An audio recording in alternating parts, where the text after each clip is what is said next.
Parlamenti bëhet mbrojtje politike? Shoqëria civile shpërthen pas së bllokimit të tërhetimit ndaj Belinda Ballokut. Në një vend normal demokratik, kur drejtësia kërkon të hetojë një zyrtar të lartë për dyshime korrupsioni, institucionet hapin rrugën. Në Shqipëri ndodh dhe kundërta, parlamenti ngre mur përballë drejtësisë. Vendimi i kuvendit për të refuzuar kërkesën e SPAK për kufizimin e imunitetit të deputetes dhe ministres së fuqishme Belinda Balloku ka ndezur një alarm të fortë në shoqërinë civile.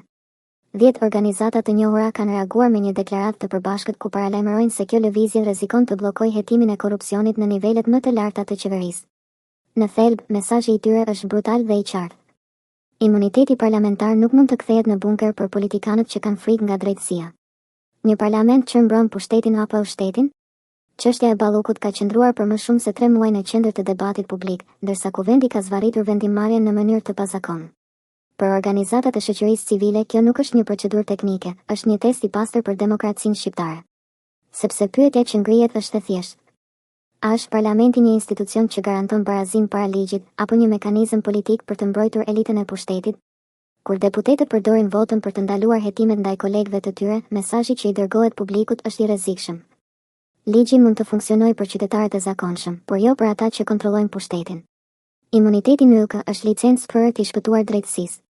Organizatat civile kujtojnë një fakt që politika shqiptare duket se e ka harruar. Imuniteti parlamentar nuk është krijuar për të mbrojtur korrupsionin. Ai ekziston vetëm për të garantuar lirinë e fjalës dhe votës së deputetit, jo për të penguar hetimet penale. Kur imuniteti përdoret si një mbrojtje për të shpëtuar përgjegjësisë penale, ai shndërrohet në një instrument abuzimi që minon vetë themelin e shtetit ligjor. Dhe pikërisht këtu qëndron rreziku më i madh. Kur politika fillon të ndërhyjë në proceset e drejtësisë, ndarja e pushteteve shndërrohet në një farsë. Korrupsioni në nivele të larta, prova e vërtetë e drejtësisë. Shoqëria civile thekson se lufta kundër korrupsionit nuk matet me arrestime spektakolare të zyrtarëve të vegjël. Prova e vërtetë është nëse drejtësia arrin të hetojë pa frikë edhe njerëzit më të fuqishëm të sistemit politik. Nëse çdo herë që hetimet afrohen pranë qeverisë, parlamenti ngre një mur mbrojtës, atëherë reforma në drejtësi rrezikon të mbetet vetëm një slogan politik. Mesazh i drejtë për drejtë për Bashkimin Evropian. Organizatat paralajmërojnë se vendime të tilla nuk janë thjesht çështje të brendshme politike.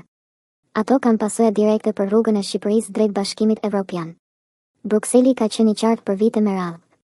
Pa ndëshkimin real të korrupsionit në nivelet e larta të pushtetit, integrimi mbetet një premtim bosh. Çdo pengesë ndaj drejtësisë dëmton besimin e qytetarëve. Dobëson shtetin e së drejtës dhe vonon integrimin evropian të vendit. Thirrja: ndaloni pengesat ndaj drejtësisë.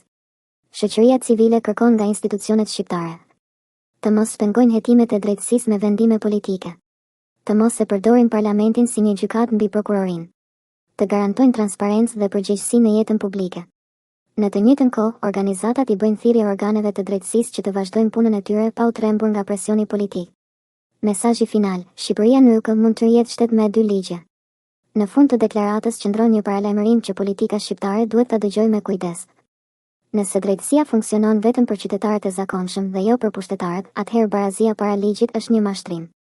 Dhe nëse parlamenti vazhdon të shndërrohet në streh politike për zyrtarët që duhet të hetohen, atëherë demokracia shqiptare nuk është në krizë, është në rrezik serioz.